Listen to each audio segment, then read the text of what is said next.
बिहार 24 सच से सामना में आपका स्वागत है और मैं हूं आपके साथ सुषमा ठाकुर। बिहार के गया का रहने वाला एक युवक की मौत चीन में पढ़ाई के दौरान हो गई। चीन के तेंजिन फॉरेन यूनिवर्सिटी में इंटरनेशनल बिजनेस स्टडी करने गए अमन नागसेन की संदिग्ध मौत से घर वाले काफी परेशान हैं। आपको बता दें कि चीन के तेंजिन फॉरेन यूनिवर्सिटी में पढ़ने वाले बिहार के गया का रहने वाला अमन नागसेन अकेला भारतीय छात्र था। पीड़ित अमन नागसेन के पिता चीन सरकार से गुहार लगा रहे हैं कि उनके पुत्र का पार्थिव शरीर भारत लाने की अनुमति दे। वहीं अमन नागसेन के चाचा किशोर पासवान ने बताया कि 30 जुलाई की आधी रात लगभग 1:28 पर फोन आया कि उसका भतीजा अमन नागसेन की मौत हो गई।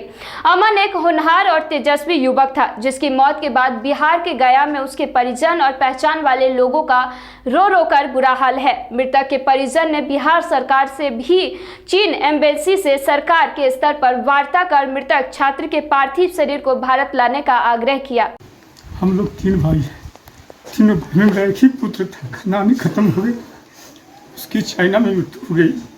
टेलीफोनिक सूचना से हम लोग को क्या प्राप्त हुआ है, हम अभी तक कोई लिखित नहीं है। यहाँ के सरकार से कोई अभी तक संतावना नहीं मिली थी। क्या हो रहा है, हम पार्टी से और सरकार से मांग करते हैं कि मेरा बच्चा का पार्थिव शरीर गया पहुँचा सरकारी तंत्र के द्वारा। उम्मीद है कि सरकार अच्छी काम कर रही है भारत में। यदि मेरा पुत्र का शरीर पार्थिव यहाँ नहीं आता है तो भारत में लोगों का विश्वास उठ जाएगा कि पढ़ाई लिखाई करने वाले पार्टी के कार्यकर्ता पदाधिकारी को परिवार का जो सुरक्षित नहीं सरकार रख सकती है तो देश में कुछ भी हो सकता है। मुझे उम्मीद है कि हमारे बच्चा का लाश सरकार जरूर लगेगी। अभी पार्टी में कौन से पार्टी में, कौन से पद पर है? मैं गया जिला का भारतीय जनता पार्टी पंचायत प्रकोष्ठ का जिला का मैं संगठन सचिव हूँ। अच्छा, आपके मांग पर संजय जायसवाल ने भी कुछ एक्शन लिया? संजय जायसवाल जी से हमारी डायरेक्ट बात नहीं हुई, किसी माध्यम से बात हुई है। उनका मैं ट्वीट पढ़ा हूँ, लेकिन उससे डायरेक्ट तक बात नहीं हुई है। आप लोग के माध्यम से मैं मांग करता हूँ सरकार से कि मेरे बच्चा का पार्थिव शरीर सरकार ला करके सुपुर्द करे। क्या लगता है जो मतलब निधन हुआ है, क्या लगता है किस तरह का षड्यंत्र है? नहीं, बिल्कुल स्वस्थ है। फॉरेनर स्टूडेंट वही होता है जिसका पूरा शरीर परीक्षण होने के बाद ही वह एंट्री होती है। सरकार के साथ साथ डॉक्टर की रिपोर्ट लगती है और लगातार मेरे परिवार के संपर्क में बचा रह रहा था। 3 दिन संपर्क में नहीं रहा तो हम लोग बेचैन की क्यों नहीं बात हो पा रही है। जो हमारे जानने वाले लोग हैं चाइना में, उनसे संपर्क मेरे भाई साहब की पता कि इस वक्त रात में फ़ोन आता है कि आपको चिट्ठी, वही रात में 1:30 बजे आती है। तो उनके दोस्तों ने फ़ोन किया था? नहीं, इन्होंने बोला कि मैं यूनिवर्सिटी का टीचर हूँ। उसके बाद जिस नंबर से फ़ोन आया उस पर हम संपर्क कर रहे हैं, उस पर कोई संपर्क नहीं हो रहा, मोबाइल बंद आ रही है। जो जिसका फ़ोन किया उसका मोबाइल बंद आ रहा है? हाँ, वो फ़ोन पिकअप नहीं कर रहे हैं, सूचना बता रहा है जिस नंबर से सूचना मिली है। ठीक है। शादी की रात कॉलेज की ओर से टेलीफोनिक सूचना मिली।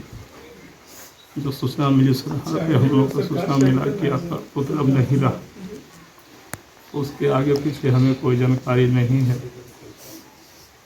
हम लोगों ने किसी के माध्यम से प्रयास किया जानने का भारत सरकार एम्बेसी में, तो वहाँ से भी हमें कोई पूरी तरह से सूचना अभी तक नहीं मिली है।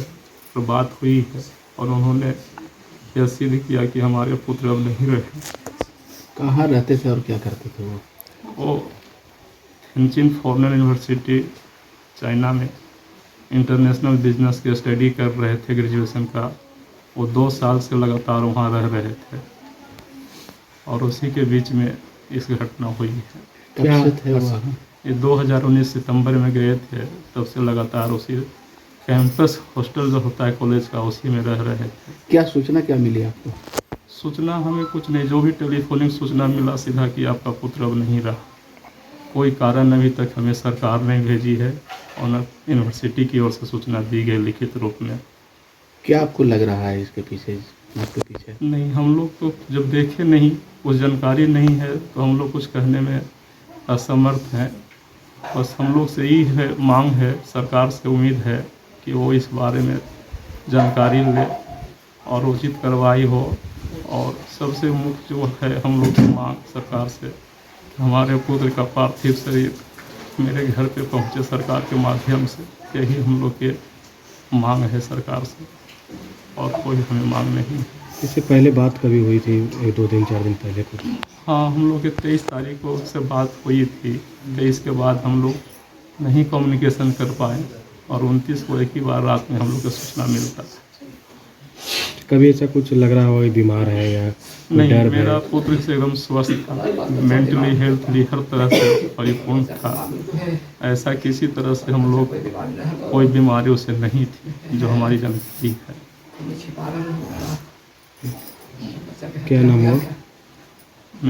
मेरा नाम हुआ पंकज पासवान। मेरे बड़े भैया का पुत्र है जिनका नाम क्या उदय नाम था पासवान। उनका? जो स्टूडेंट पढ़ाई कर रहा था जिनका निधन हुआ है, उनका नाम है नागसेन अमन। ऐसी ही सभी प्रकार की खबरों के लिए आप देखते रहिए बिहार 24 सच से सामना।